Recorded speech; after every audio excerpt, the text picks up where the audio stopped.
તો ગુજરાતના અનેક અંતરિયાળ ગામડાઓ આજે પણ પાયાની સુવિધાઓ માટે વલખા મારે છે।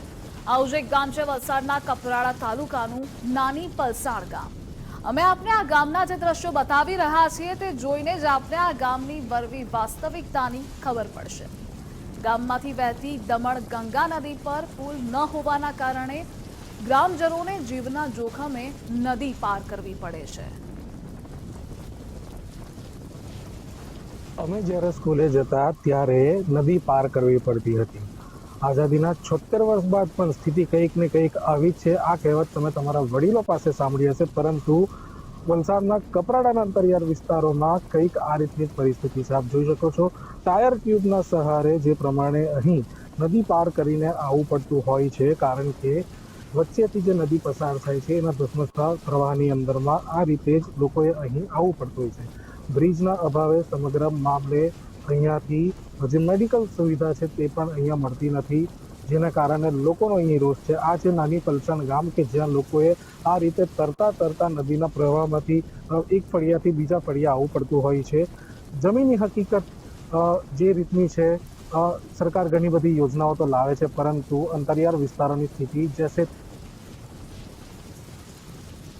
બારેમાસી છે, પરંતુ જ્યારે ચોમાસું આવે એટલે તો નાની પલસાણ ગામના લોકો પર આબજ તૂટી પડે, કારણ કે દમણગંગા નદી બે કાંઠે વહેતી હોય અને આવી સ્થિતિમાં રોજિંદા કામકાજ માટે નદી પાર કરવી તેમના માટે મોટો પડકાર હોય।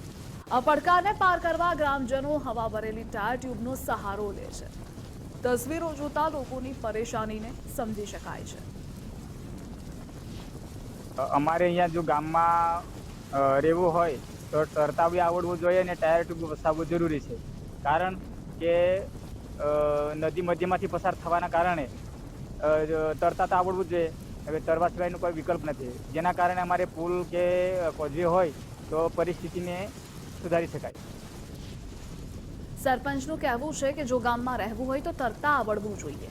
હવે જરા આ ગ્રામજનોને પણ સાંભળો, તેમની પાસેથી જ જાણીએ તેમની વેદના।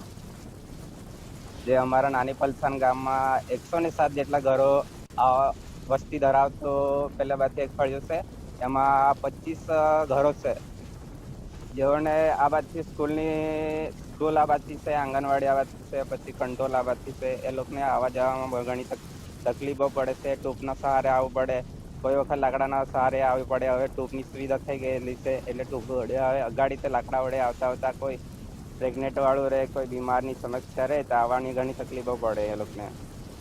સ્થાનિક લોકોનું કહેવું છે કે વરસાદની ઋતુમાં પરિસ્થિતિ વધુ ખરાબ થાય, જેના કારણે જીવનું જોખમ વધે। શાળાએ જતા બાળકો તો 3 મહિના સુધી શાળાએ પણ નથી જતા, કારણ કે વાલીઓ બાળકોનું જોખમ લેતા નથી। તો બીજી તરફ ગામ લોકોના ખેતર પણ નદીની સામે પાર આવેલા છે, ખેતી માટે જવું પણ મુશ્કેલ છે। ગામમાં મેડિકલ ઇમરજન્સી હોય અથવા તો કોઈ બીમાર પડે, કોઈનું મૃત્યુ થાય તો પણ ટ્યુબનો જ સહારો લે। ગામના લોકોએ નદી પર પુલ બનાવી આપવા તંત્રને રજૂઆત વારંવાર કરી છે, છતાં પણ તંત્ર નિંદ્રાધીન છે। પણ અમને ઘણી તકલીફો પડે છે, કેમ કે ઘણાના ખેતર પહેલી બાજુ છે અને ઘર પણ પહેલી બાજુ છે, એટલે કોઈક વખત ખેતરે જવાનું હોય તો ગાયને ચારો કે ખેડવા માટે પણ ઉપર બેસીને જવું પડે છે। ઉપર પુલની માંગ કરેલી પણ કંઈક અમને કહેતા હતા કે બનવાનો છે પણ કંઈ સંદેશો મળેલો નથી।